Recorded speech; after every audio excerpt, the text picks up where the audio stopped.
Brother Thawam, Brother Nakamaya.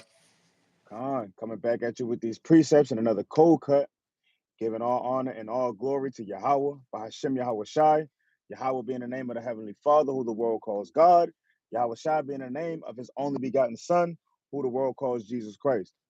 Right? Khan, you wanted to bring it up to your opening? Khan, Shalom Israel. Lord willing, everybody's enduring, keeping the faith, not waxing away, and holding on to what is true, searching out the matters. Lord willing, everybody's enduring. Uh, Pray that everybody, you know, continues to stay strong in this thing. You want to kick it off? Khan. And we titled this one, What are you putting before the Most High? Right? What are you putting before the Lord?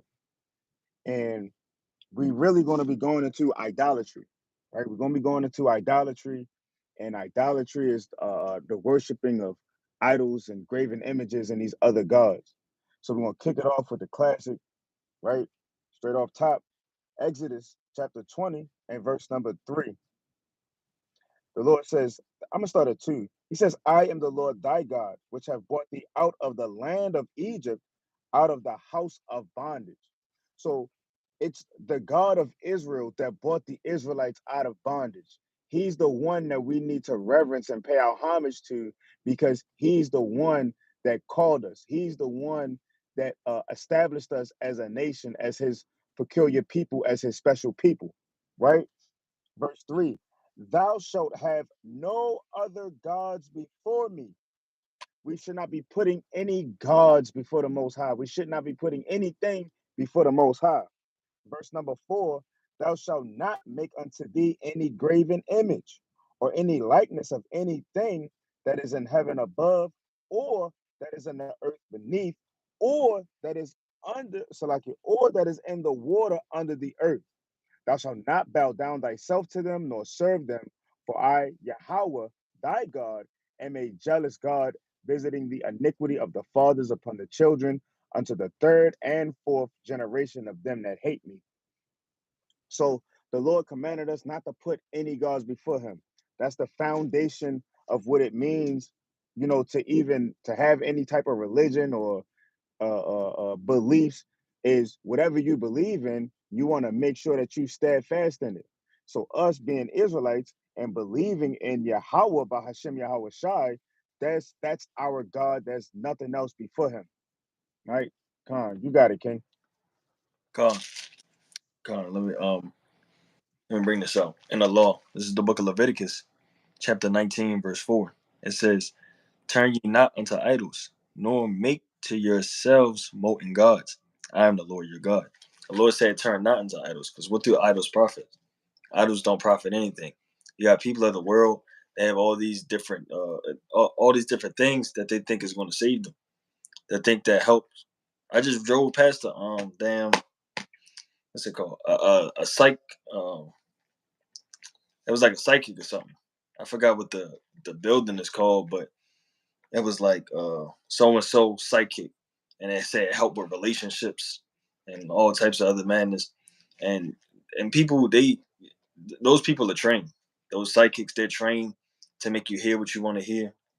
They're like, if you go into a psychic, 9 times out of 10, something bad has happened in your life, or you're curious, so they're going to exploit that.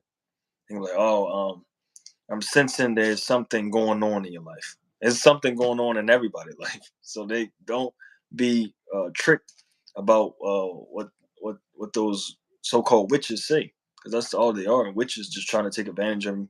They don't even really know what they're doing. You had actual witches and warlocks in the Bible, and these people that you might see at, downtown, they don't know what they're doing. They just trying to take your money. But let me get this in the book of Sirach, chapter 30 and verse 19. It says, what good doeth the offering unto an idol? For neither can it eat nor smell. So is he that is persecuted of the Lord. So these idols, they're just elements. They're nothing but rocks or pieces of wood or metal. They can't eat. They can't smell.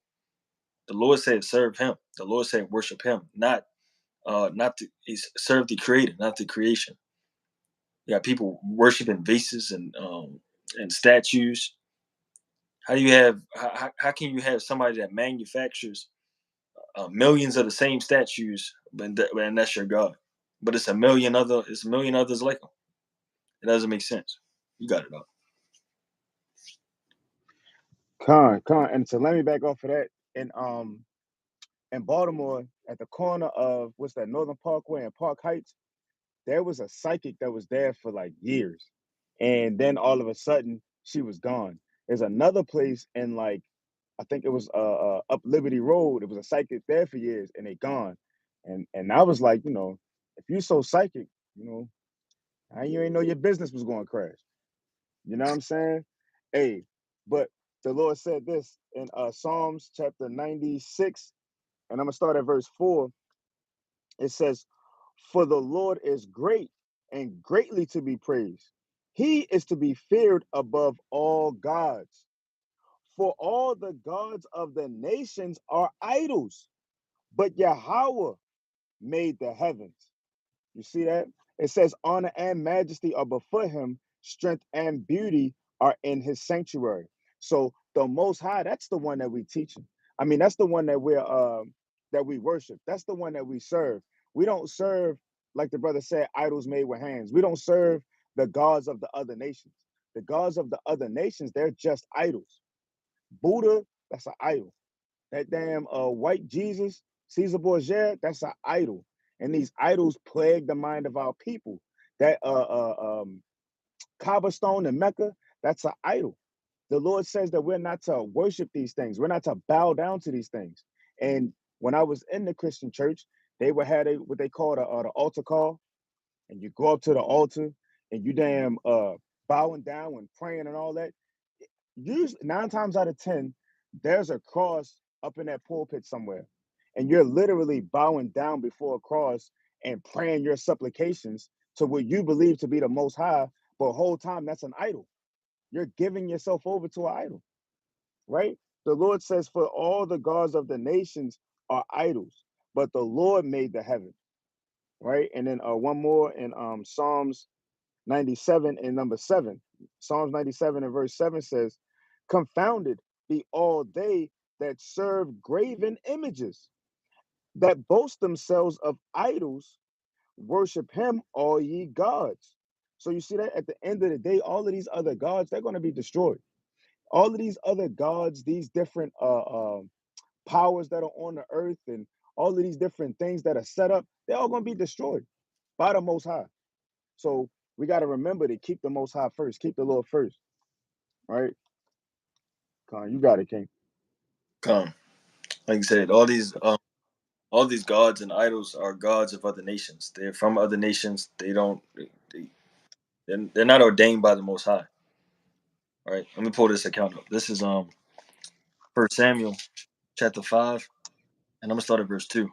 It said, "When the Philistines took the ark of God, they brought it into the house of Dagon, and set it by Dagon. And when they of Ashdod arose early on the morrow, behold, Dagon was fallen upon his face to the earth before the ark of the Lord. And they took Dagon and set him in his place again." So what kind of God is that just falls over and can't even get himself up? Just sitting face first into the damn dust all night. Can't get up, can't roll over, can't breathe, can't call for help. What kind of God is that? What kind of God is that you got to pick him up and set him back up in his place? I, that makes absolutely no sense. But you really got people that worship like that. You got like you got the statues. Um, People bring food to them. I was watching a movie, and they was somewhere over in Asia, and they was bringing food, and you just see all the food sitting in front of the idol, and people just constantly bringing food. It didn't take one bite yet, but you see all this food in front of, and Right, people they bring the food, they sit there and worship. They bring them a Slurpee, right. a favorite chocolate bar, a salad. He might want to eat healthy that day. You never know. You never know. People really sit here and think about this type of stuff and what they're gonna do. Let me read this again. It says, This verse 4. It says, and when they arose early on the morrow, behold, Dagon was fallen upon his face to the ground before the ark of the Lord. And the head of Dagon and both the palms of his hands were cut off upon the threshold. Only the stump of Dagon was left to him. And the thing was all chopped up, was falling to his face, broken in pieces. That's what the Lord said he's going to do to the other nations. You can't compare that to the Most High. You can't even speak directly to the Most High. What kind of God you can walk up on him and polish him, or give him a bath, repaint him? And that's what they're just the works of men's hand. Go ahead, you got it out. Con, you're right. And I wanted to bring this out too in Isaiah, Isaiah chapter 37 and verse number 19. It says, and have cast their gods into fire, right? And have cast their gods into the fire, for they were no gods, but the work of men's hands, wood and stone. Therefore, they have destroyed them. So, all of these idols, like the brother said, you're getting stuff that a million people have. How do you have a God that you can just push over and destroy? You got a God that you can just burn up with fire. You have a God that can be destroyed with the elements that God was supposed to have created. That's madness. That doesn't even make sense, right? But even going back to Daniel, this is Bel and the Dragon, right? Bel and the Dragon, and I'm gonna start at verse 3. It says, now the Babylonians had an idol called Bel, and there were spent upon him every day 12 great measures of fine flour and 40 sheep and 6 vessels of wine. So, like the brother said, people bring food before these idols. They bring drink and like incense and do all of this crazy stuff before these idols, like they're going to eat it, like they're going to drink it, like they can smell it. It says, and the king worshipped it and went daily to adore it.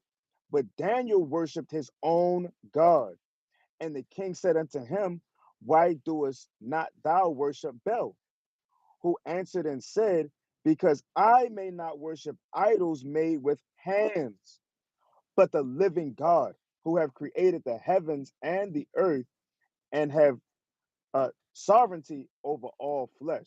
So Daniel told him straight up, I don't worship these gods. I don't worship these idols. These idols are made with man's hands. A man put that together, crafted it, and then set it up, and now other people are bowing down to it. Daniel said, I'm not getting down like that. Verse 6. Then said the king unto him, thinkest thou not that Bel is a living God? And that's how these people are with these different gods. You don't believe in white Jesus? You don't believe he's white? You don't follow Islam? You don't bow to the Mecca stone? You don't do like no, we don't do that. We worship the true and living God. We worship Yahweh. He says, seest thou not how much he eateth and drinketh every day? And he's trying to convince Daniel that this idol is eating and drinking all of these things every day. Like he really believes that. What happened? Then Daniel smiled. Was Daniel smiling in approval? Was Daniel smiling like, oh, that makes sense? No, he laughing at him. He's holding back. He don't want to laugh in the king's face, but that's what he's doing.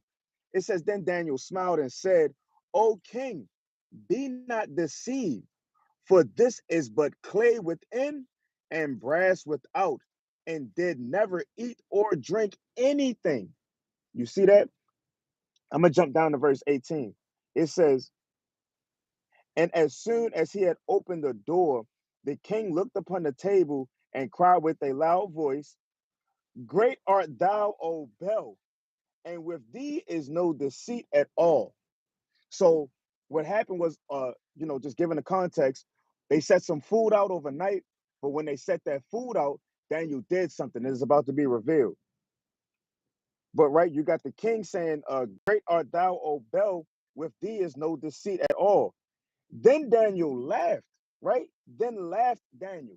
So he went from smiling like, King, don't even be deceived by this, to straight up laughing, because when you see how our people are in these Christian churches, how they running around all crazy, that's laughable. A lot of times you'll see these Muslims, they out and they doing they fasting for Ramadan. I work with a Muslim during Ramadan, and he's walking around all day. Me and him were actually, I was fasting a day with him. But he didn't know that. And even to this day, he don't know that. But he's walking around holding his damn stomach. Oh, I'm fasting. Oh, I can't wait till the sun go down. Oh, your God is weak. If you have to do all of that to worship your God is weak, right? Come on, So you had a like point. Come on. I seen so-called Ishmaelites in Wawa the other day when the sun was out, buying candy that had pork in it during Ramadan. But You can't make this stuff up. You can't make this stuff up, right? Verse 19. Then laughed Daniel and held the king that he should not go in and said, behold now the pavement, and mark well whose footsteps are these. And the king said, I see the footsteps of men, women, and children. And then the king was angry.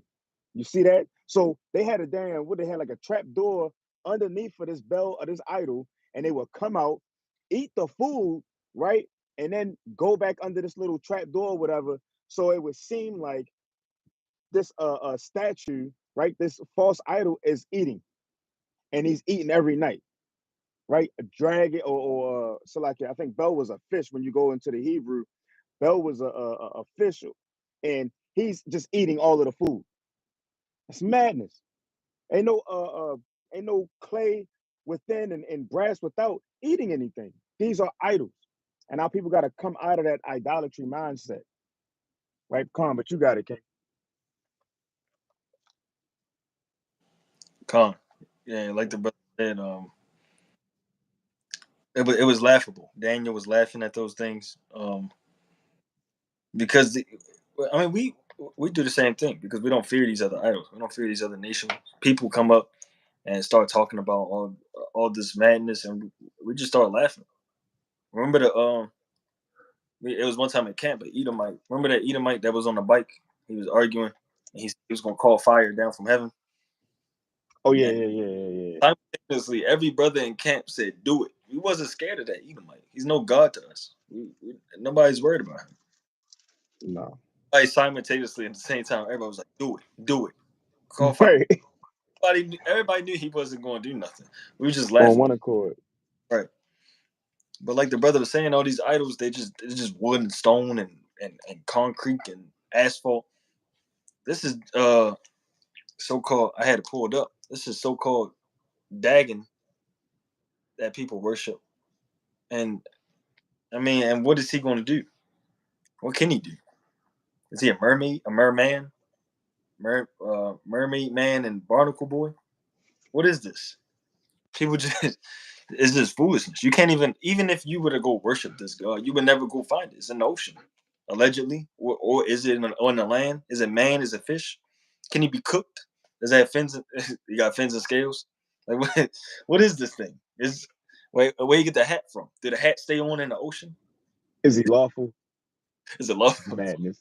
Brothers try to figure out if they got fins and scales. To say every little creature in the rivers and the seas and in the waters, them shall you. No, you can't. Whatever that is, that's foolishness, right? I'm gonna go back and read on.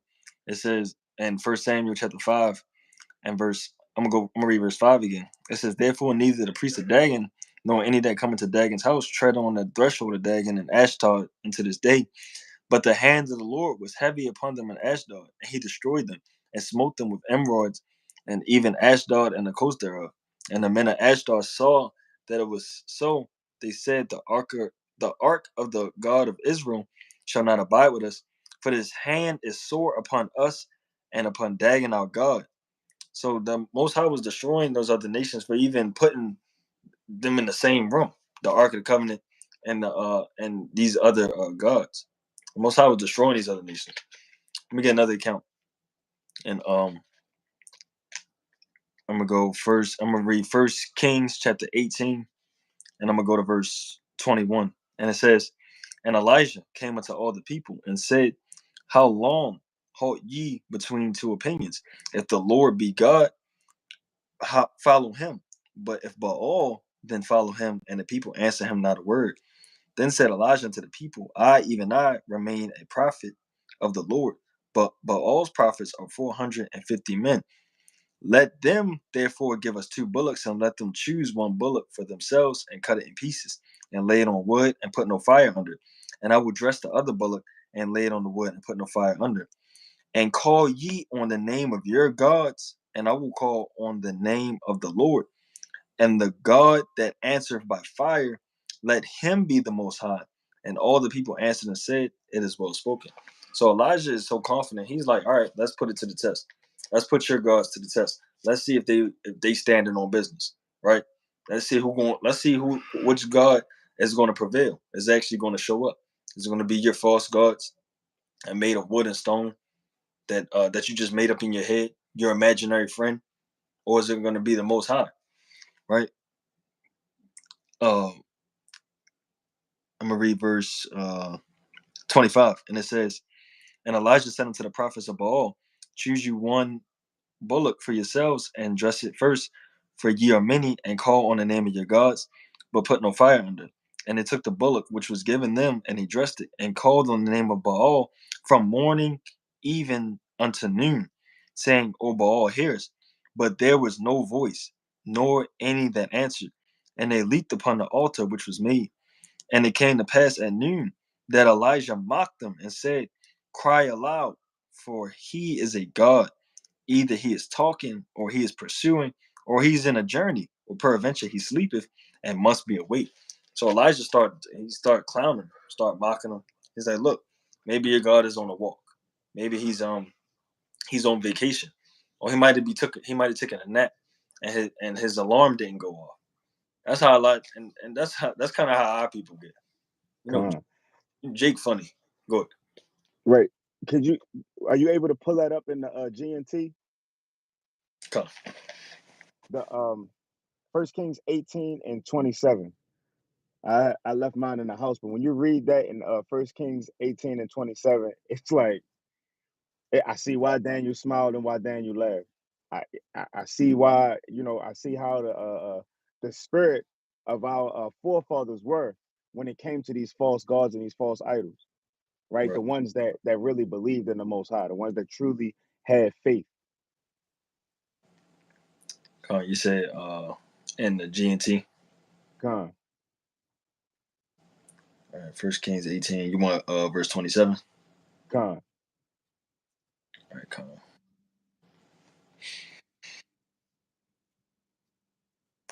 Con, it says, so like it started at the top of the chapter. It says, at noon, Elijah started making fun of them. He says, pray louder. He is a god. Maybe he is daydreaming or relieving himself. Or perhaps he's gone off on a trip. Or maybe he's sleeping. And you got to wake him up. see that? That's layman's terms. Like, you know what I mean? That's modern speech for what he was saying.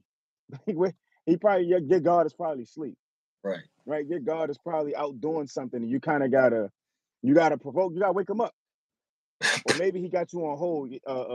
He might be talking to another God, and while you praying, he kind of do this. He kind of hold on, like wait a minute. You got to provoke him to good works. You gotta provoke your God to good works. Damn.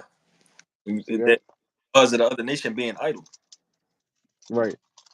Literally And being idle. and Uh, just real quick precept. Um, Psalms chapter 121 and verse number 3. I'm gonna start at 2. It says, my help cometh from the Lord, which made heaven and earth. He will not suffer thy foot to be moved. He that keepeth thee will not slumber. Behold, he that keepeth Israel shall neither slumber nor sleep.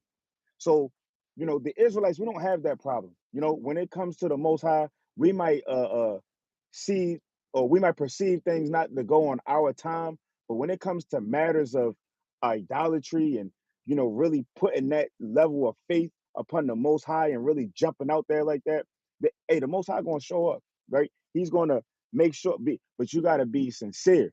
You gotta make sure that your spirit is clean and that you have that faith with you, and you're not just doing it for vainglory. You're not doing it to have preeminence. You're not doing it to impress a woman. You're doing it to exalt and to magnify the name of the Most High. And that's the spirit that Elijah was moving in, being that faithful prophet, right? And the Lord heard that, right? The Lord heard Elijah. You can continue on that in that, King. Yeah, and that has to be in sincerity. Don't be going to the club and you drunk, smoking the damn hookah, talking about, yeah, you know who I serve. Yeah, yeah, look, he gonna make this bottle float. And you try to do something out of vanity, something stupid, and you're gonna get embarrassed. Most High is not dealing with that. You just trying to look cool for people, trying to impress people. Yeah, you know what my God could do. I'm about to hit a backflip real quick, and he gonna help me. And you damn fall on you, break your shoulder because you just Damn, damn party tricks. right on party trick. Using the Lord for party tricks. Right. Oh, So this First Kings 18:27. I pulled it up in the NLT too because this kind of had me laughing. It says, about noontime, Elijah began to mock them, saying, "You'll have to shout louder," he scoffed. "For surely he is a god. Perhaps he's a daydreaming or relieving himself. Or maybe he's away on a trip or is asleep and needs to be awakened." Elijah said, "Shout louder." He might hear you if you might not be screaming loud enough. He might be hard of hearing. So that's how they got down. I'm gonna read on in the KJV.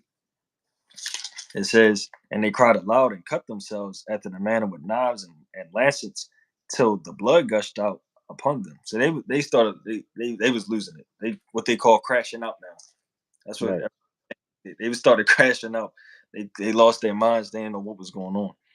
And it came to pass when midday was past, and they prophesied until the time of the offerings of the evening sacrifice, that there was neither voice nor any to answer, nor any that regarded.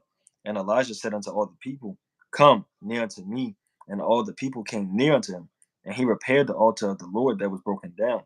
And Elijah took 12 stones according to the numbers of the tribe of the sons of Jacob, unto whom the word of the Lord came, saying, "Israel shall be thy name." And the stones he built an altar in the name of the Lord, and made a trench about the altar, as great as would contain 2 measures of seeds. And it's like I'm gonna jump down to verse So, like, can I make a quick point? oh, go ahead. In verse 28, where it says, and they cried loud and cut themselves after their manner with knives and lancets till the blood gushed out upon them. Uh, that's a lot of that, what they call it, spirit cooking, right? You got these. I mean, even modern day, you have modern witches and warlocks, and they're not always seen on TV. They're not always, it's not always the that big black hat with the green skin, and they're mixing stuff in the cauldron, riding on a broom, right? They have literal witches and warlocks, and they take blood and they drink it, and they take blood and they offer it upon these different idols and altars to invoke these evil spirits. And these are the people. These are the chief people on the left hand side. They're literally like the Levites on the left hand side. They're doing these offerings and these sacrifices, and they literally still sacrifice goats, and they'll sacrifice children. This stuff is really going on, and these people are really putting like casting spells over the music, casting spells all over the movies and the TV shows. They're literally doing these things, and so that's the things that they do to provoke their gods. They cut themselves and until they get that blood gushing out. But Khan, you got it, King. Right, yeah. Like the brother was saying, idolatry goes way past the Wicked Witch of the West or whatever it's called, or just how they put it on I mean, so like witchcraft goes past what they put on TV, how they exaggerate it. It's definitely in these TV shows, in this music industry. You got rappers. Um, they all got songs, and even other nations they make music to seduce people. and it make you want to start raging. Now, not everybody, but it's certain music that puts you in a certain mode, and people don't even realize it. You start listening to drill music or trap music, and you think you could become a drug lord now. So now you want all of a sudden you're a gangster, and you put your hood on. Or when you mad, when you get hyped up for a game, you're not listening to classical music. You're not listening to elevator music or smooth jazz. You turn on that rap music, turn into a nigga, and then you ready to fight everybody in the game. You turn into you was just at church, but now you now you the nigga on the block. And we've seen that happen to people. We've seen people turn into niggas right before our eyes. We've seen people with their garments on. See that? They had their garments on and they their head covering, and then they prayed. Then they turned and immediately took their garment off, put a cigarette in their mouth, and start pointing at us like he was about to shoot a gun, and then pointed to the sky, and then pointed another gun back at us. We've seen people turn into niggas. You got and every rapper is either Christian or Muslim. That that's and they all promote what? They promote violence and Right. downfall of our people. What good is it? Right? Let me finish reading on. It says, I'm gonna jump down to verse 37. It says, "Hear me, O Lord, hear me, that this people may know that thou art the Lord God, and that thou hast turned their heart back again." Then the fire of the Lord fell and consumed the burnt sacrifice, and the wood and the stones and the dust, and licked up the water that was in the trench. And when all the people saw it, they fell on their faces, and they said, "The Lord," so like they said, "Yahweh, He is the God, Yahweh, He is the Most High." And Elijah said unto them, "Take the prophets of Baal, let not one of them escape." And he took them, and Elijah brought them down to the brook Kishon and slew them there. So you know that's and you hear about these prophets in the Bible. They don't talk about what they did. Elijah slew these men. Right. Elijah slew these men for serving false gods. What do you think the Most High is going to do to you for serving false gods? And it's more than Baal. It's more than Dagon. It's more than Bel. You make yourself an idol when you celebrate your birthday. You make these rappers your idol. You got men. They got rappers and NBA players and NFL players as their wallpaper on the phone. You can make you And they call it like a fat boy or something like that. fat head. Oh yeah, you got the fat head on the wall. You got Tony Fat Romo. head. You got Tony Romo in your room watching you while you sleep. You got you got all these other. You getting people get Steph Curry tattooed on them, or your fate, or Ray Lewis, whoever you like. You get them as a grown man. You getting another grown man tattooed, and you got to deal with that for the rest of your life. I knew it. It's a lot. Oh, go ahead. No, you got it, King. Knew a Jake down the harbor. He said he bought all 52 of the current and Patriots jersey. Every all and I think it's only at a time it's only like 30 something that are on the team, and then the rest are like practice players. He said he even brought the practice players jersey. Said he spent over 15K on it. I said, brother, you got. I said that's off, brother. That's a problem, right? Madness. Go ahead. God, God, and them daggone like the brother said, them daggone tattoos be expensive, and they'll pay these damn tattoo artists damn thousands of dollars to put another man's face on you or a damn autograph or whatever the case is, and you ain't supposed to be getting tattoos anyway. Damn, defiling your temple, going against the Lord, right? But I wanted to bring this out in First Corinthians 8:5. The Lord says, "For though there be that are called gods, whether in heaven or in earth, as there be gods many, and lords many." There's many gods, there's many lords on the earth. Like the brother said, when you celebrating your so-called birthday, you're making yourself a god. People celebrate celebrities. People worship all of these different things. They worship the so-called universe. They give, and literally the word God. The word God goes back to power, right? The word God goes back to power, right? It'll be al, right? Or Allah in the Hebrew. The word God just means power. So when the Lord's saying that he's the God of Israel, he's saying he's the power force that's driving Israel. So if the most high is our power and then you're worshiping other gods, what does that mean? That means that you're getting your power from something that's not the most high.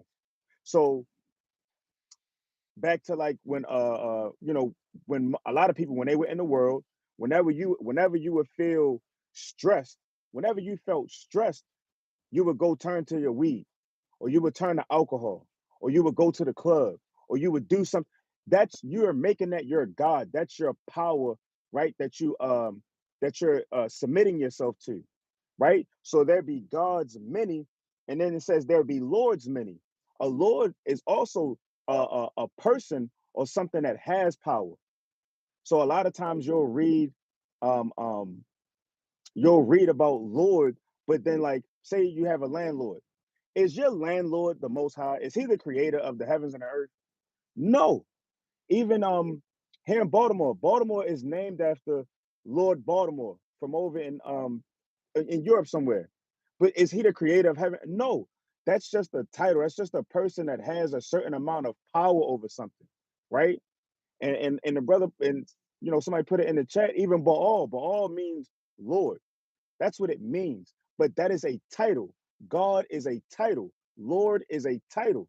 These things are titles, but that's not the true essence of the Most High. We call him that because a lot of people they can relate to that and understand that, and also that's a title for him. That's why we always refer to the Most High as the Most High, because there's no God beside him. There's no God above him. He is the Most High God. So anything else that you want to worship under that, that's idolatry.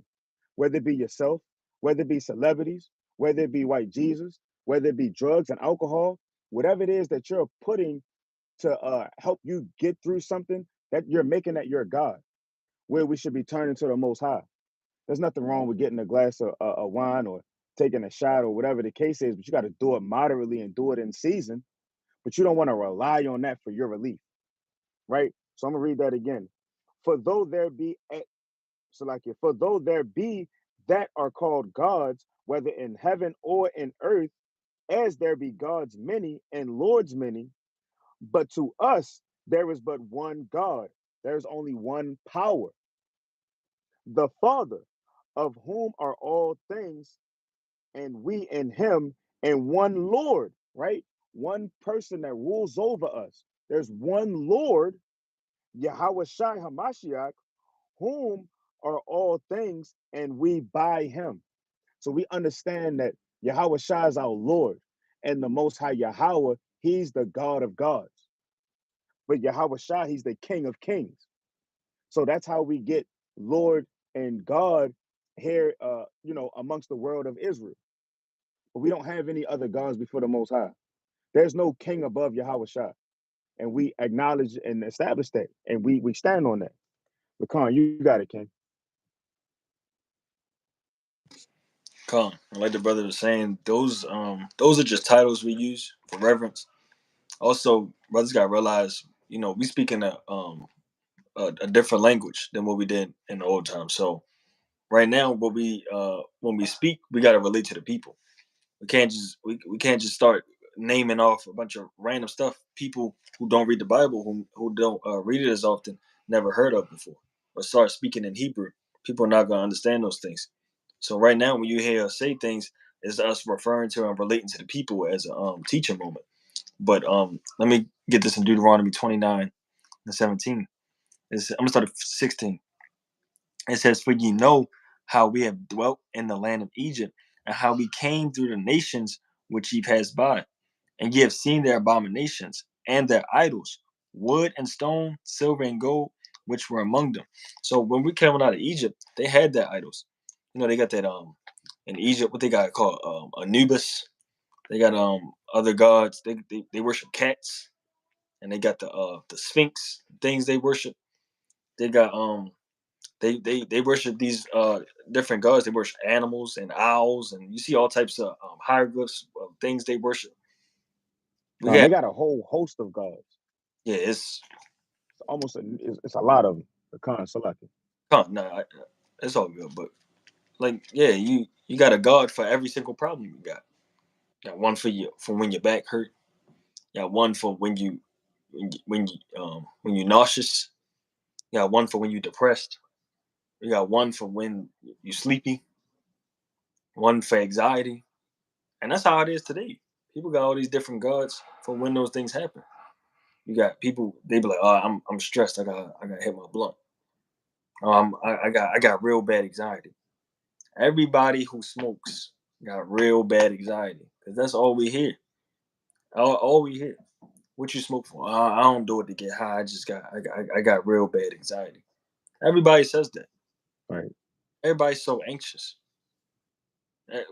And I mean some people really might have those problems, but people don't realize that you're relying on a blunt.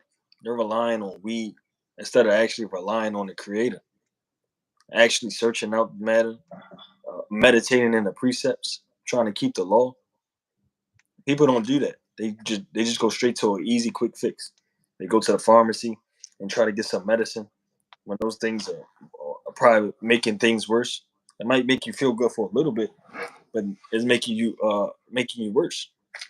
Let me get But like you said, like I said in Deuteronomy 29:16, it says, "For ye know how we have dwelt in the land of Egypt, and how we came to the nations which ye passed by. The Lord told us not to go into the way of the Egyptians." Let me get this in Leviticus 18:3. It says, "And after the doings of the land of Egypt, wherein ye dwelt, shall ye not do. And after the doings of the land of Canaan, whither I bring ye, shall ye not do, neither shall ye walk in their ordinances." So you can't go into the ordinances of the other nations, of the Egyptians. Why would you go into the ordinances or try to be like the people that put you in slavery? That's why the Lord said, "Envy not thou the oppressor." But when you go back to Deuteronomy 29:17, it says, "And ye shall see their abominations and their idols, wood and stone, silver and gold, which were among them."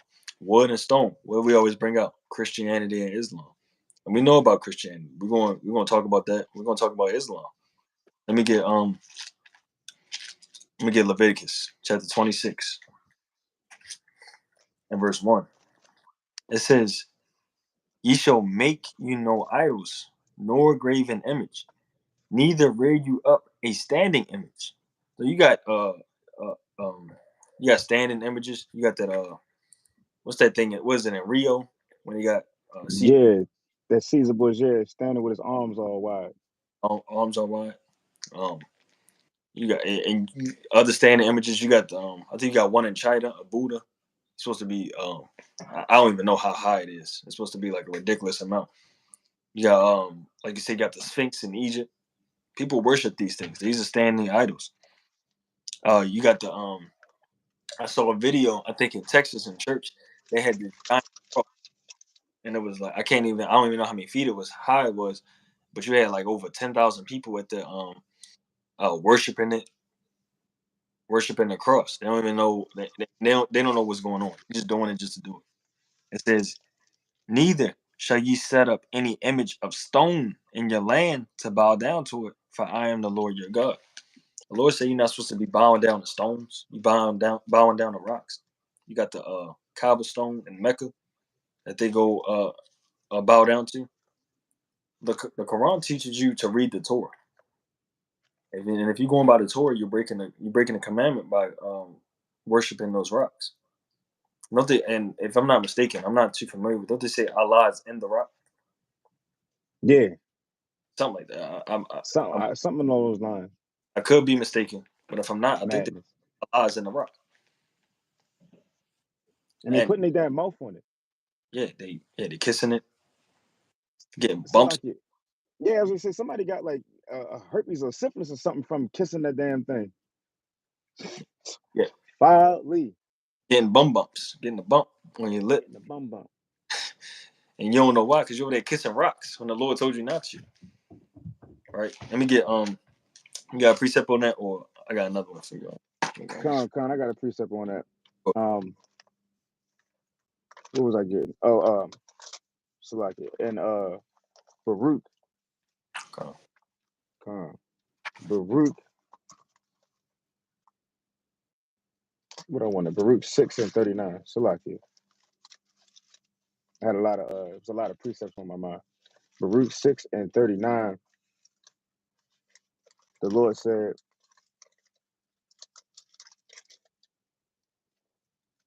He says, their gods of wood and which are overlaid with gold and silver are like the stones that be hewn out of the mountain. They that worship them shall be confounded. So if you're worshiping that false idol, the Lord said you're gonna end up getting confounded. The Lord will have you in derision in these last days. I wanted to get another one in Baruch, right? I mean Habakkuk, Salakia. And Habakkuk, Salakia. Um it's Habakkuk chapter 2 and verse number 19. The Lord says, woe unto him that saith to the wood, awake, to the dumb stone, right? Because we're talking about this mega stone, to the dumb stone, arise, it shall teach. Behold, it is laid over with gold and silver, and there is no breath at all in the midst of it, right? So that stone that has no breath, it has no life. That stone is not going to do anything. And our people have been in Islam for a long time, and they really still wicked. They're really still damn in and out of jail, smoking weed. Like the brother said, the brother damn prayed to Allah. He took off his garment, took out a cigarette, start pointing at us with the damn gun fingers, like he finna do something. That's that's that's the people that worship these idols. That's the people that worship rocks and stones. The Lord said that at the end of it all, they're gonna be confounded, right? Verse 20. But Yahweh is in his holy temple. Let all the earth keep silence before him, the most high Yahweh, not Allah, not white Jesus. And the brother said earlier, they got gods for everything. You got a God for your anxiety. You got another God for your knee feeling hurt. You got another God because you done damn torn your meniscus. So you got another God. That's what those crystals are. People wearing crystals around their necks and got all these different colors. And this crystal means this and this crystal means that. And then they try to tell you, oh, that's not my God, but I put my energy in the crystal. I put my energy in the crystal and then they give it back to me. You only get in, what do you say? You only get back what you put into it. Come on, that's a God. You're making it your God. So the Lord not dealing with that. We got to serve the Most High. Stop relying on crystals. Stop giving your praises to the damn universe. You found $10 on the ground. Oh, the universe is looking out for me. No, the Lord did that. Stop it. Stop it. Something go right in your life. Oh, the universe was looking out for me. Then something go bad. Oh, the universe must be mad at me. Stop. It's all of the Lord. But Khan, you got it, King. Yeah, they say Matter they of fact, select. Oh, go ahead. I got one more precept though. They say they opening up their chakras, the rocks. I got this rock for when I want to be in a relationship. They give the rocks to other people, saying it's gonna help us bond. These rocks are madness. Crack is a rock, but go ahead, Ak, you got it. See that, and people give crack all sorts of power. They give that rock so much power that they can't even get rid of that image or that God. You see that? Game stuck for decades. But this is Wisdom of Solomon, chapter 13 and verse number 10. The Lord says, but miserable are they, and in dead things is their hope. Your dead thing, you put your hope in dead things. When you're bowing down to these rocks, these crystals, uh, um, these crosses, whatever, even these celebrities, when you're worshiping yourself, having that pride and that ego turned up, the Lord says, and in dead things is their hope, who called them gods, which are the works of men's hands, gold and silver, to show art in, and resemblances of beasts, or a stone good for nothing. The Lord said these stones are good for nothing. Those crystals are good for nothing. That cobblestone in Mecca is good for nothing. These things are not worth anything. He says the work of an ancient hand. You see that? So we can't put these things before the Most High. That is idolatry. And I just wanted to make this point. Anytime that you sin, it literally all goes back to idolatry because you're putting your trust in something besides the Most High. You're putting your faith in something else besides the Most High. So people try to justify themselves with eating pork because that's what they want to do, and they're putting their desire of pork before the Most High because the Lord told you not to do that. They want to people want to work on a Sabbath day. When you're working on a Sabbath day, you're putting the love of money before the Most High, right? And I got another precept. If you want to bring it out, I can get it after you. Go ahead, King. Okay, you bring it up. Con, Con. This is First Timothy, chapter 6 and verse number 9. I'm gonna start at 8. It says, "And having food and raiment, let us be therewith content. But they that will be rich fall into temptation and a snare, and into many foolish and hurtful lusts." So when you are about money, and that's your God is that money, the Lord says you're gonna fall into temptations. You're gonna fall into snares. You're gonna fall into traps, and into many foolish and hurtful lusts. People gonna be playing you for your money. You're gonna have family members that you never spoke to in years trying to reach out, trying to be close to you just to have just to get your money. Or you'll have people that'll get close to you just to sell you out over money, right? Ask your Yahweh Shai about Judas Iscariot. You know what I'm saying? So these people are wicked. He says, which drown men in destruction and perdition. You're going to be destroyed when you're surfeiting over money, when you make money your God. Verse 10, for the love of money, right? Not money itself, but the love of money. Your spirit ain't right. The love of money is the root of all evil, which while some covet after, they have erred from the faith. And that's why a lot of these Christian pastors, that dude, what's his name, Michael Todd, or that dude, he don't respect the words of the Lord. He don't teach thus saith the Lord. He damn what was it? Was it chocolate he poured all over the Bible Yeah, chocolate, coffee, and syrup, mayonnaise, whipped cream. having a damn mental breakdown on the stage. But the this dude, he's about the money. So what is he going to do? He's going to say things to invoke certain spirits to make people feel a certain way so that they give him money. They continue to come out and give money. And the Lord said that that's the love of money. He says they have erred from the faith. That's what happened with what's his name? TD Snakes. I seen a video of this dude, right? I'm gonna call he was TD Jakes at that time. I'm gonna call him that. And he was in his church, and it was a small church, a little video, and he's saying how we're gonna go to war against poverty in our community. We're gonna go to war against homosexuality. We're gonna go to war. He's saying all of these righteous things and saying that he's gonna go to war with all these wicked spirits. All right, okay. Now you cut 20, 30 years later. Somebody asked him, is it all right to be a sodomite? And he's like, well, you know, people can do what they want to do, and this, that, and the third. What happened to going to war with it? What? He erred from the faith. Why? For that love of money. That love of money or have you being called damn power bottom. That's what the love of money will get you, right? He says, and pierce themselves through with many sorrows.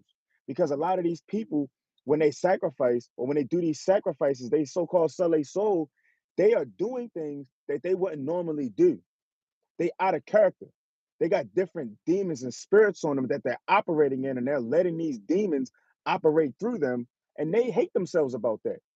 That's why a lot of these celebrities getting tattoos all on their face and getting all these crazy piercings, and they dressing all like whores and all crazy These dudes be painting their nails and all this other wild stuff because they're filled with many sorrows. They are filled with many sorrows, and that's their coping mechanism, because they don't have the Most High. They don't have Yahweh Bashem Yahweh Shai. They don't know that that's what they ought to worship, the true and living God, and not money, not worship these men and these other celebrities. Them getting bowed down by damn Amalek and these damn secret offices. But Khan, you got it, King. Con, like the brother was saying, yeah, all these celebrities, especially our people, they have to be humiliated. They have to go through these things for the money, and like you said, they're making money. They want money so bad they'll do anything. They're doing you see these people getting exposed now. Seeing Oprah getting exposed, Diddy getting exposed. Jay-Z said he about to expose Diddy and Beyonce. I tell people all the time, I don't care who your favorite rapper is, who your favorite athlete is, how much of a thug you think they is, how much of a gangster you think they is. They've all, if they got a certain amount of money, they've all done something that's humiliating, that's wicked, that's against nature, against the natural use. Like it says in Romans 1, they've all done something uh, um, that's embarrassing. Like you see in Boondocks, when Riley, his favorite rapper, he found out his favorite rapper was gay, or so-called sodomite, whatever you want to call it.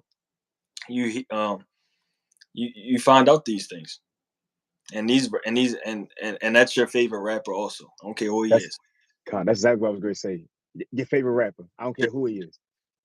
I don't care how hard his songs are, how many platinum albums he got, what he said in his songs, and I ain't about to sit here and name them, but you know what I'm talking about. It's all of them.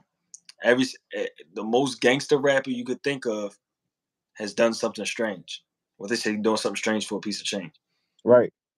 If I don't care if your favorite rapper could sing, if he's talented, he could play the guitar too, or your favorite actress or actor.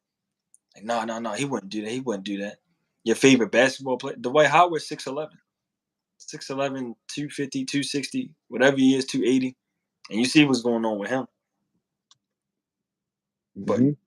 let me bring this out in Isaiah chapter 2, verse 8. This it says Isaiah 2:8. I'm gonna start at verse. I'm gonna start at verse 6. It says, "Therefore thou hast forsaken thy people, the house of Jacob, because they replenished from the east and are soothsayers like the Philistines, and they please themselves in the children of strangers. Their land is also full of silver and gold, neither is there any end of their treasures. Their land is also full of horses, neither is there any end of their chariots. Their land is also full of idols. They worship the work of their own hand, that which their own finger have made. And the mean man boweth down, and the great man humbleth himself, therefore forgive them not." It said the mean man boweth down. And mean, and you got mean men in Israel. You got NBA young boy, who on the internet portrays to be a gangster or be a thug. But you see him, he started, wearing makeup, painting his nails. And it says the great man humbleth himself. You got great men who people would say great men in Israel, whether they're leaders, politicians, leaders in the community. They might be higher stature. They might be tall and strong, big beard. They got humbled by a so-called Amalek. And when you look up the word humble in biblical terms, and you're gonna find out what we're talking about. Go ahead. Khan. And one of those rappers, I don't know if it was 21 Savage or one of them ones that came from overseas. I seen a video of another Jake making a song talking about how when they grew up under that it's folly under that Kemet, right? But they had that whole so-called black conscious thing going. And he's making this song like, I knew you. I knew who you was. I knew what you was about. And you forsook all of that for money and fame. And now you're rapping about these drugs and guns and this, that, and the third. What? See, these people are what do you say, humbling themselves. They're being humbled by Amalek in these damn offices. right? These fake Jewish people, they are feigning themselves to be gods, and they'll do whatever they want to do to Jake to have one up on them or whatever the case is to have them bow down. You even had that one, the boxer, I forgot his name.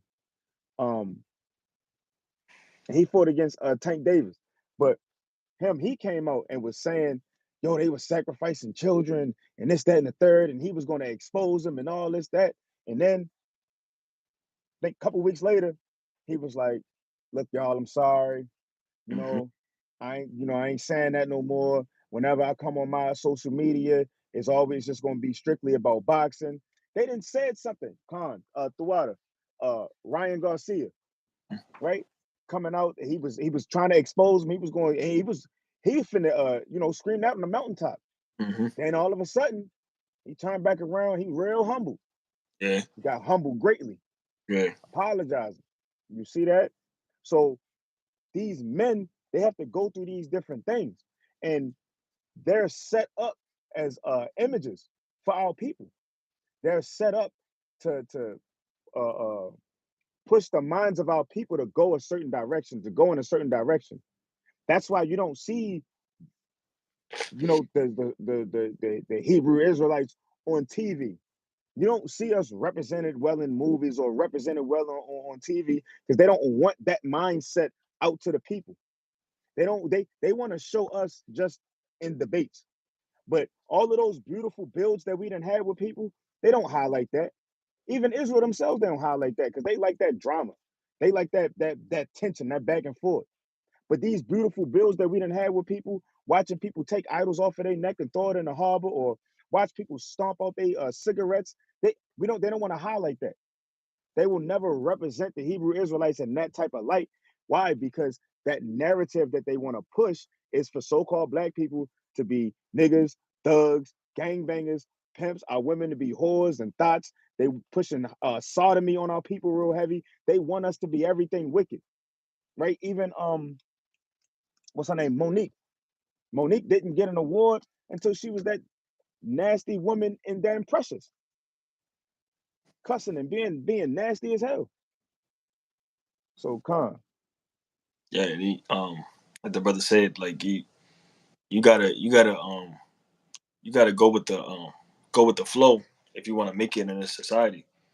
You gotta like you say, you gotta portray, you gotta be Tyrone. Like in the movie, they clone Tyrone. You gotta be a Tyrone if you want to make it. And a lot of people are Tyrones walking around, just zombies. Just they see their favorite celebrity acting a certain way, and then you got a million of them. It's a million Pooh Shiesty masks, Pooh Shiesty ski masks, whatever you want to call them, at the harbor. You might you might see every single person, every single Jake down there with a Shiesty mask on, and that's because people just following and that's their idol. And whatever is trending at that time, everybody's just gonna follow it. Got social media and things like that. Let me get this in Isaiah. This is Isaiah 61, 66 and verse 1. It says, thus saith the Lord, the heaven is my throne, and the earth is my footstool. Where is the house that ye build unto me? And where is the place of my rest? You got people actually thinking in their church that the Lord is in their church, sitting inside. Wait, yeah, Pastor, I feel the Lord. I feel the spirit of the Lord in here. It's not feeling the spirit of Satan, of a demon. It says, for all those things hath my hand made, and all those things have been, said the Lord. So all these idols that you're making, the Lord made them, right? It says, but to this man will I look, even to him that is poor and of a contrite spirit, and tremble for my word. He that killeth an ox is as if he slew a man. He that sanctifieth a lamb is as if he cut off a dog's neck. He that offereth an oblation as if he offered swine's blood. He that burneth incense as if he blessed an idol. Yea, they have chosen their own ways, and their soul delighteth in their abominations. I will also choose their delusions, and will bring their fears upon them. Because when I called, none did answer. When I spake, they did not hear. But they did evil before my eyes, and chose that which I delighted. It's like in which I delighted not. So we we go after these other gods, and we've that's what our people do, and that's why we have these own delusions. That's why people are worshiping constellations and what's the zodiac signs. That's what I was trying to say. That's you got people worshiping these things. Let me get the book of Amos. Let me get the book of Amos, chapter 5, I believe. This is Amos chapter 5, verse 8. It says, "Seek him that maketh the seven stars and Orion, and turneth the shadow of death into the morning, and maketh the day dark with night, that calleth for the waters of the seas, and poureth them upon the face of the earth. Yahweh is his name." So it's saying, seek him that make those things, not the creation. Don't seek Orion. Don't seek being a Taurus or what's the other zodiac signs? A Gemini or Cancer, Right. Damn, Scorpio, Scorpio or Leo or well, Leo. yeah. All Right. these don't seek those things because they don't profit anything. It's nothing but witchcraft. You have to seek the most high. Right? Let me get the book of Judges real quick. And Consalaki, real quick, just to add on to that, these these zodiac signs, they have spirits with them. And a lot of people, they'll just submit themselves to these damn zodiac signs. Oh, it's sorry for them to act like that. They a damn Capricorn. Oh, oh, you a Leo? Oh, I don't deal with Leos. Oh, you this? Oh, oh, I need to marry one of them. Like you're literally allowing these demons to have so much rulership over your life and over your spirit that you won't deal with certain people that you probably should be dealing with through the spirit. Possibly, that's all dependent on a lot that the Most High give us. But certain people you'll avoid based off of your predetermined notion of them based off of the time that they were born.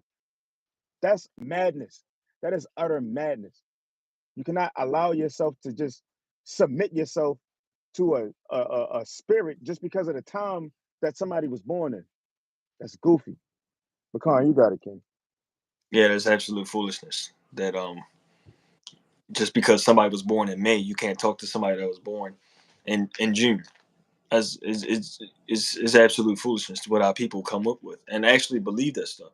They're reading No, that, really believe it. yeah, reading their horoscopes, saying I'm gonna be moody today. I'm gonna be upset today, and just go with it. And you're on some random website that you never heard of before, horoscope.com, whatever.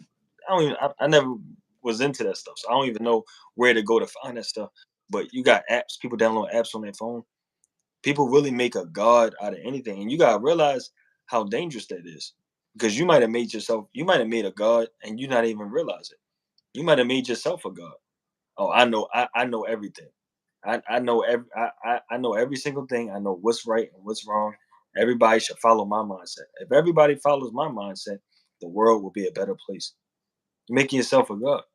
Whether you're nothing but earth and ashes.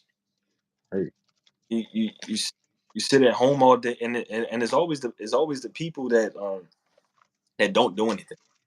That got the most to say. It's always the people that's sitting at home, not putting any work in, scoffing at everybody.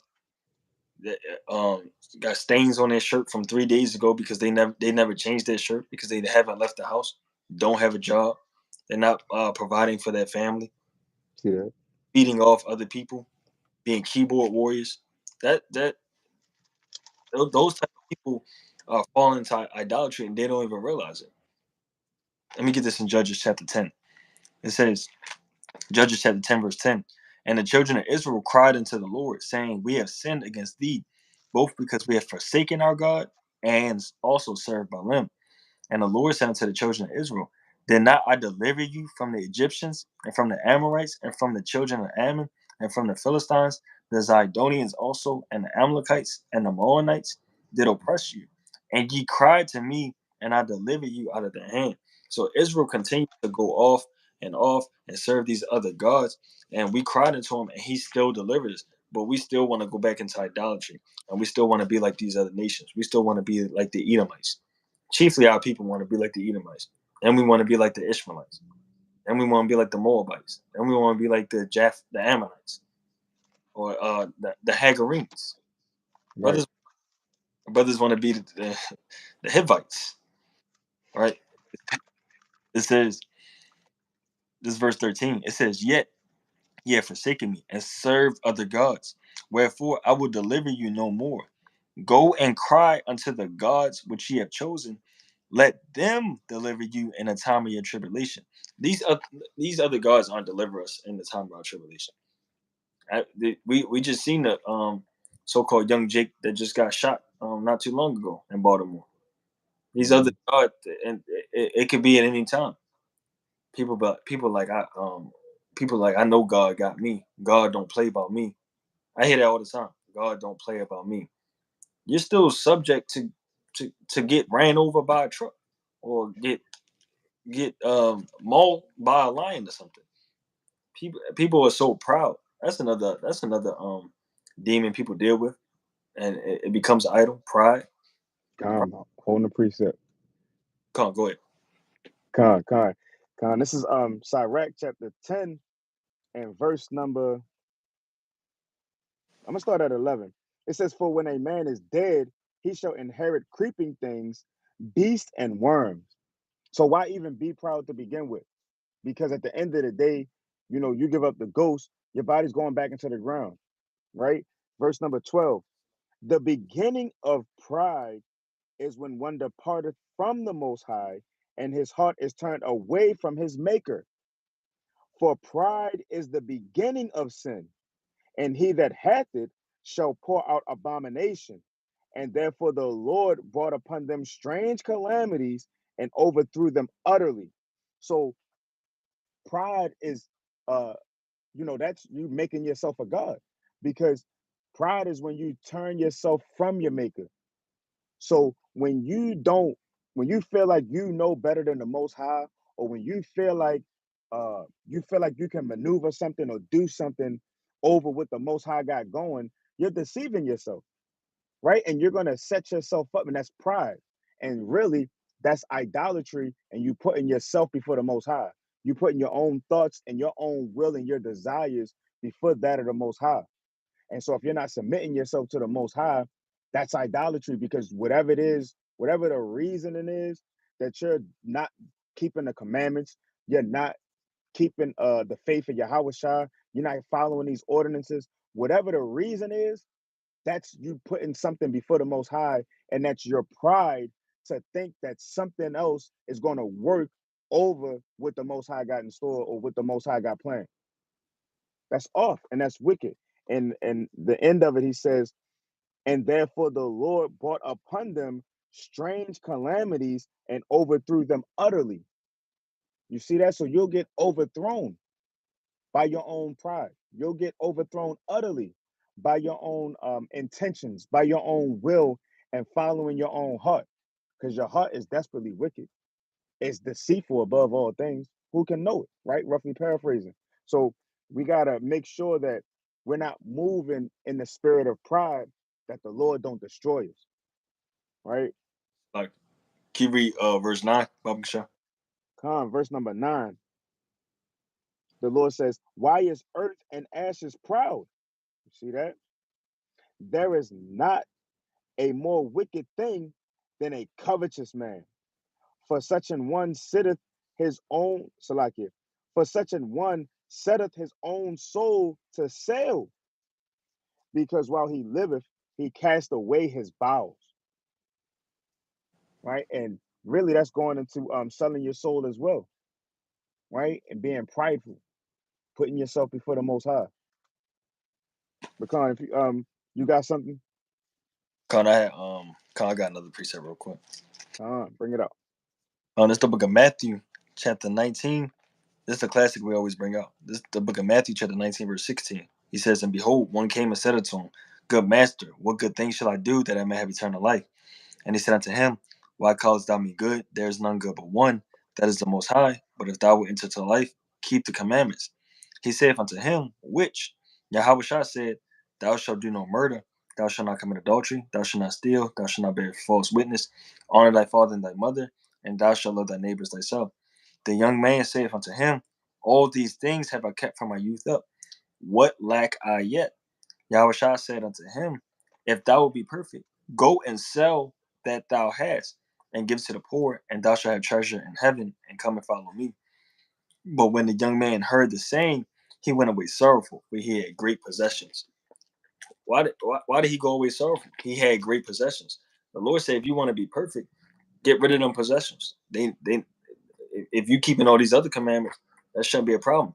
But he had something. He obviously had something at home that he wanted to hold on to, and literally making it a god, literally making it an idol, giving it, making it have power over him. Whatever he had at home, whatever possessions he had, it had power over him because the Lord said, "Follow me," and he went away sorrowful. He couldn't do it. Let me get another one in Matthew the 8th chapter. I believe it's verse 20. I'm gonna start at verse 18. Matthew 8:18. Now when Yahushua saw great multitudes about him, he gave commandments to depart unto the other side. And a certain scribe, and a certain scribe came and said unto him, Master, I will follow thee whithersoever thou goest. And Yahushua saith unto him, the foxes have holes, and the birds of the air have nests, but the Son of Man hath not where to lay his head. And another disciple said unto him, Lord, suffer me first to go and bury my father. But Yahushua said unto him, Follow me, and let the dead bury their dead. So if you got something other, if the Lord said, Follow me, and you're like, hold on, I gotta go do something real quick. Who are you following? Who's your God? Do you have another God? You have something else? Yahweh Shah, he knew these things. And he said, look, I gave you a commandment to come follow me. He said, let the dead bury their dead. How you going to tell Yahweh Shah that he tell you go do something? Hold on, let me go work on this real quick. I gotta go paint my basement. Then I'll be over there.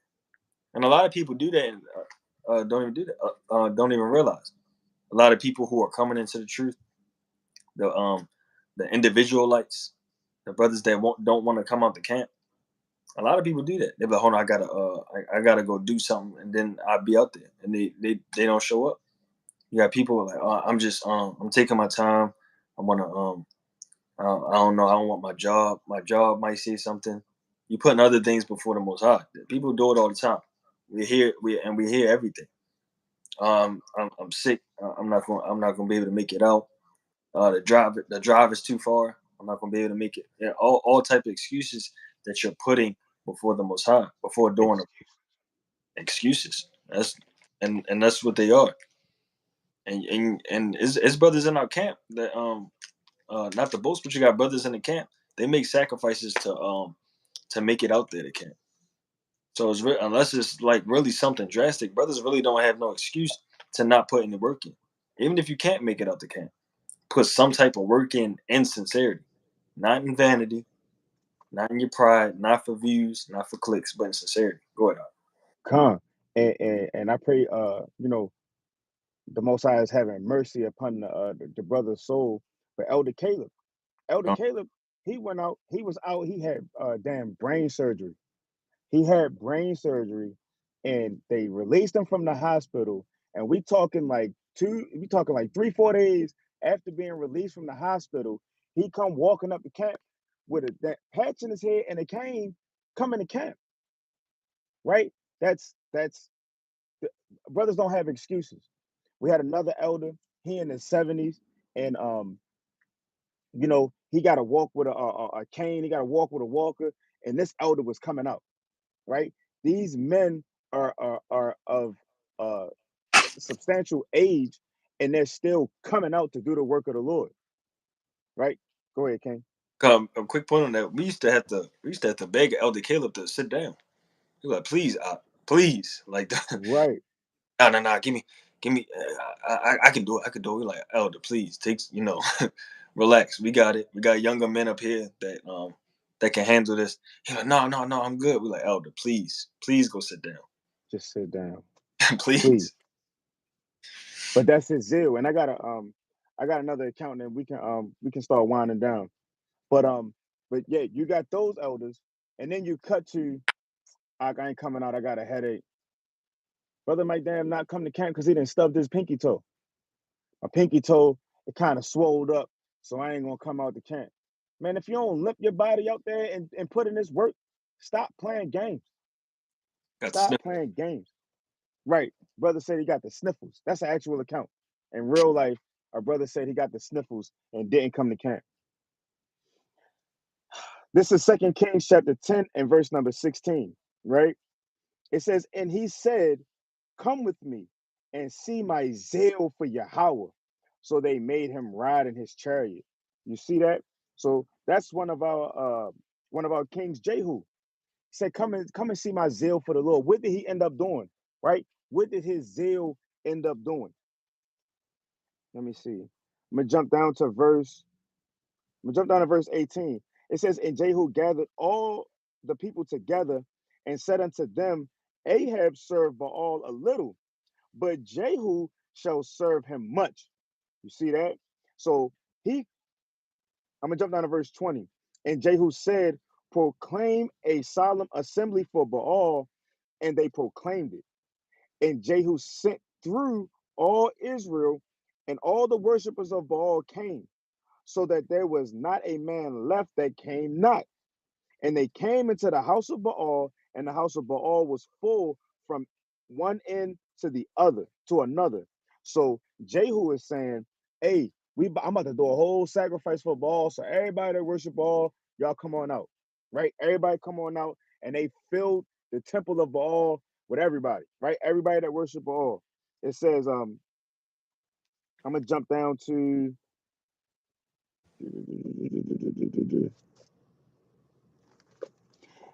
24. Jumping 24.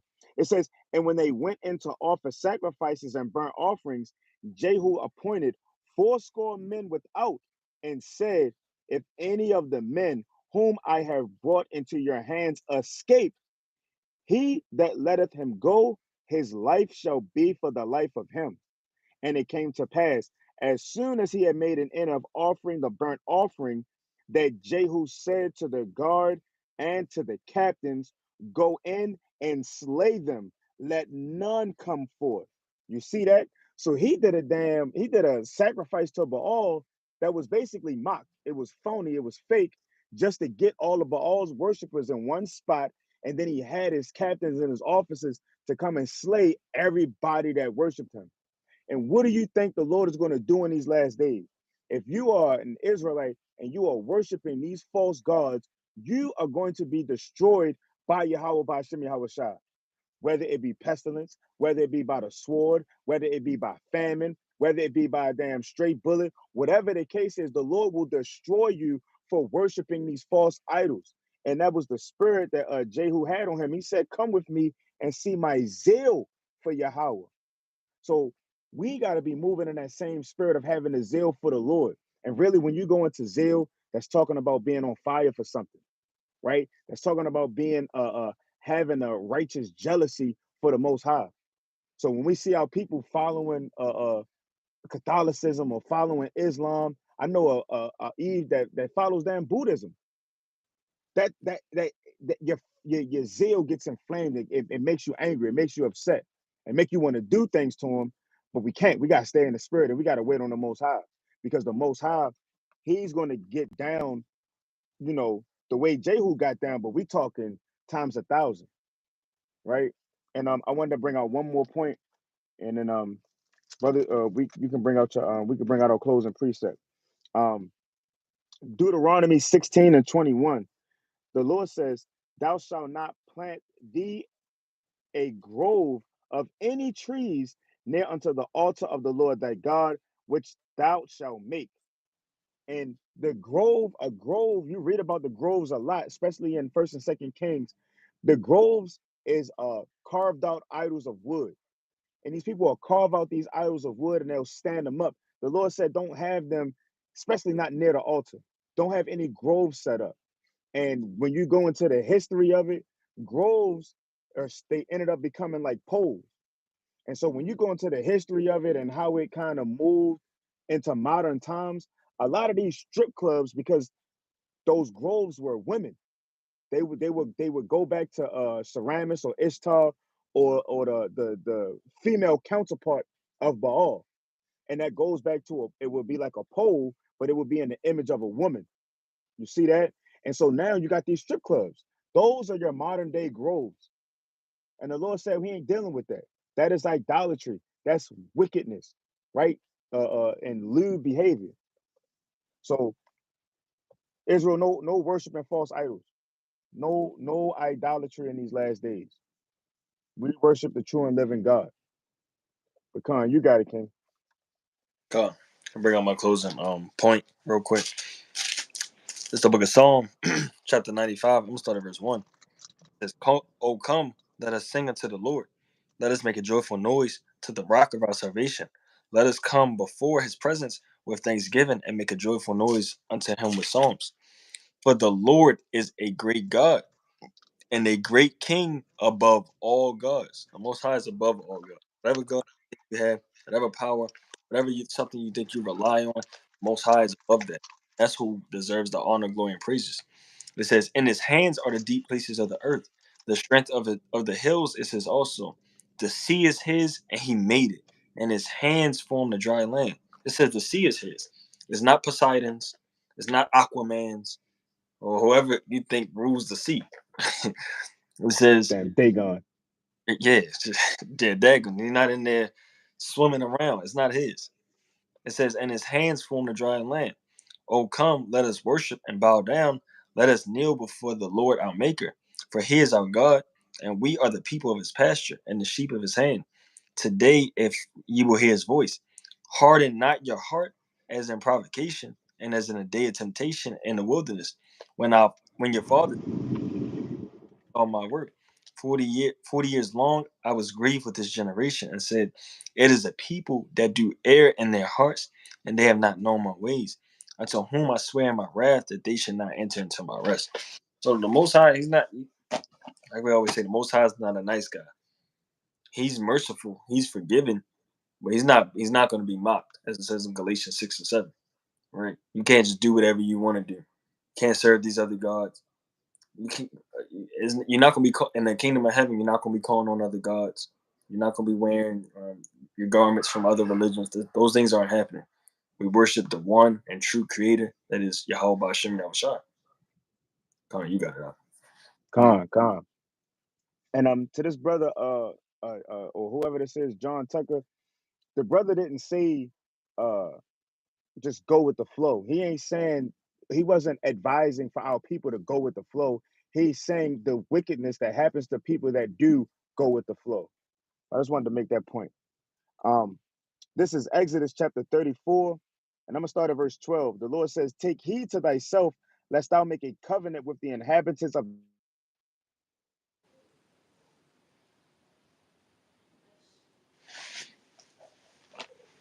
You're breaking up. See that? Come, I'll bring it back out. Exodus 34 and 12. "Take heed to yourself, lest thou make a covenant with the inhabitants of the land whither thou goest, lest it be for a snare in the midst of thee. But ye shall destroy their altars, break their image, and cut down their groves." So all of these false gods, these fake gods, we got to get them out of Israel, right? We got to get them out of here. No crosses, no Mecca stones, no crystals. Stop calling on the damn universe. Stop worshiping these celebrities.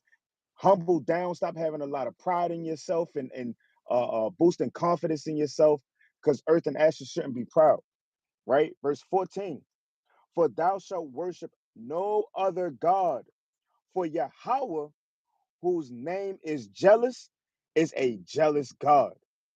You see that? So we have no other gods. There's no powers before Yahweh, by Hashem Yahweh Shah. There's no Lord. There's no king above Yahweh Shah HaMashiach. And that's what we stand on, right? We worship Yahweh by Hashem HaMashiach Wamalak Yahweh Shah. So with that, Kwam Yashala. Shalom. Shalom.